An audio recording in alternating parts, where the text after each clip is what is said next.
We're going to talk a little bit about sauteing. Sauteing is basically cooking something in a pan with a little bit of oil. It can be any vegetable, you can do meats, but we're going to use an onion because onion's cheap. People like onions, especially when they're cooked. I don't particularly love all raw onions, not everyone does, but when you cook an onion, it turns into magic. So just a bit about the cutting of the onion. What I like to do, there's a million different ways to cut an onion, but I like to slice off the one top and slice off the other top, or the top and the bottom. Get that over there. And then cut it in half, just like so. It's like, Rah!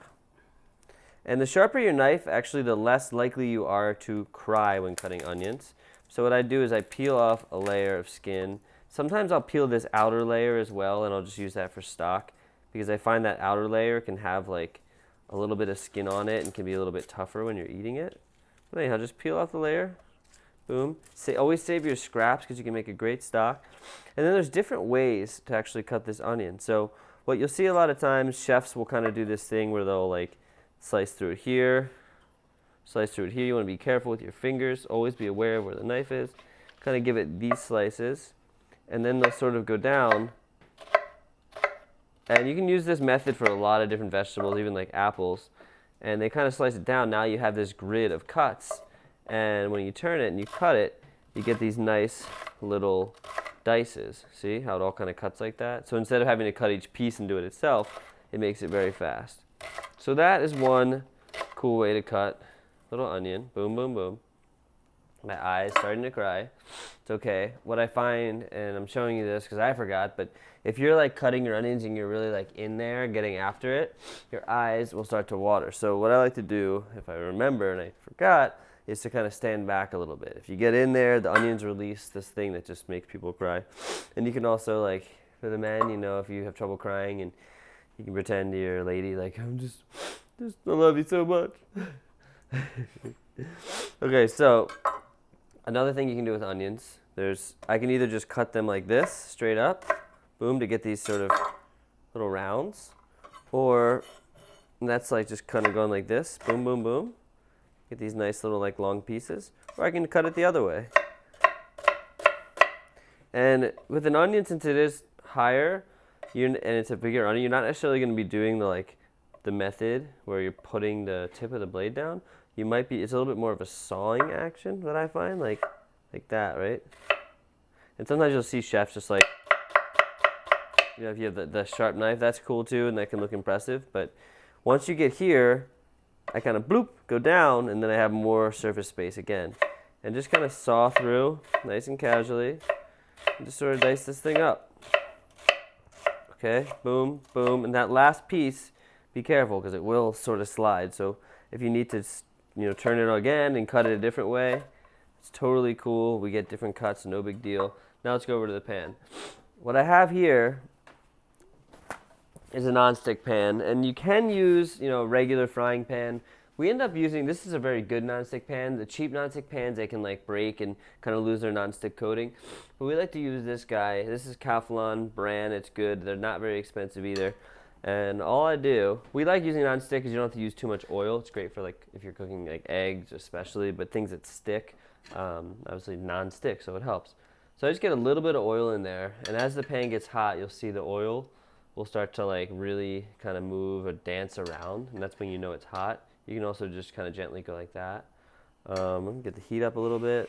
Okay, so if you can see, the oil is like, you know, moving pretty nice and fast. It's like dancing around the pan. That's when you know it's nice and hot. And then I'm just going to drop my onions in very carefully. Drop them. Always try to, if you're laying stuff in, you kind of want to drop it away from you so it splashes forward and not towards you, right? And just get some onions in the pan. Then, depending on what you like to cook with, you know, you can have your little wooden spoon. With non-stick, never want to use metal on here. But I'm just kind of mixing it around very, very casually just to get the oil sort of coating the onions a little bit. Just give it a little bit. Just give it a little bit like that. I can now crack on some salt. And what's nice about this is instead of having to like marinate the onions first and use another bowl, I'm doing everything directly in here.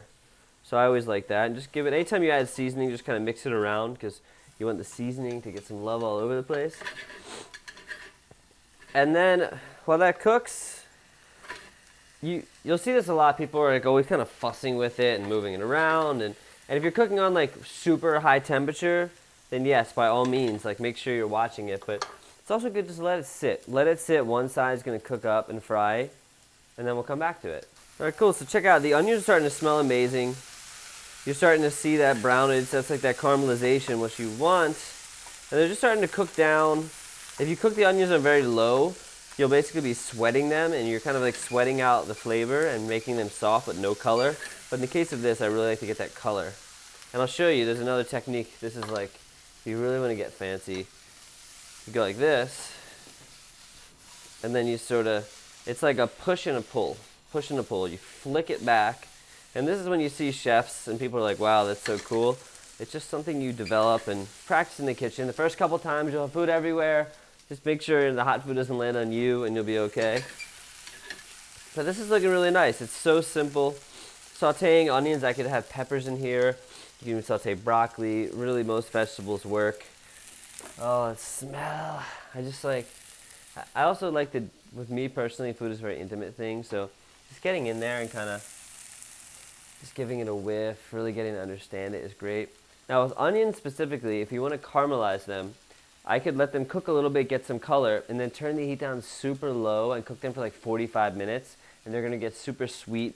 All the sweetness of the onion is going to kind of release. This is just a white onion, but it's got a lot of, it turns to sugars and caramelizes.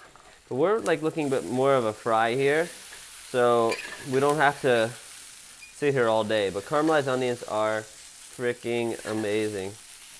And just like onions, I find that any food that you're cooking, any vegetable especially, if you just focus on cooking it, not trying to make this whole elaborate meal, but pick vegetables that you like roast some carrots, saute some onions, steam some broccoli, and you take these different elements, and if you focus on each one and make it delicious, you're gonna have this great meal. Because everything might seem kind of boring on its own, but when you take the roasted carrots with the sauteed onions and you add some sauce, it just comes together.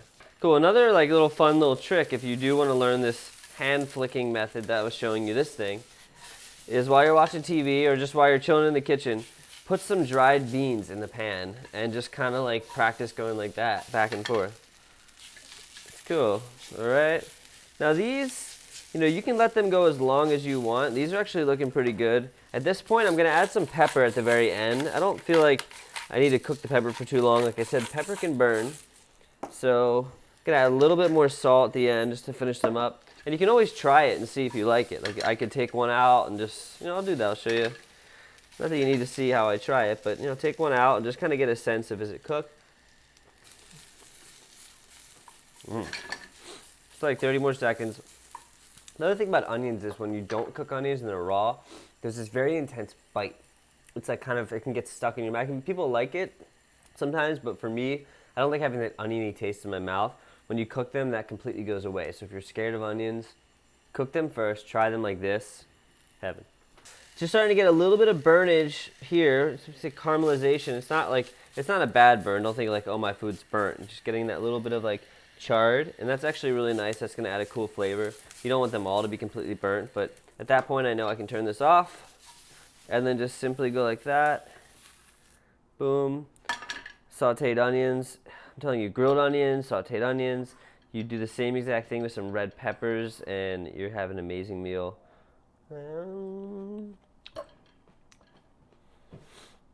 Salads, make them cool. Anything you want, really. Cool, so that's how you saute?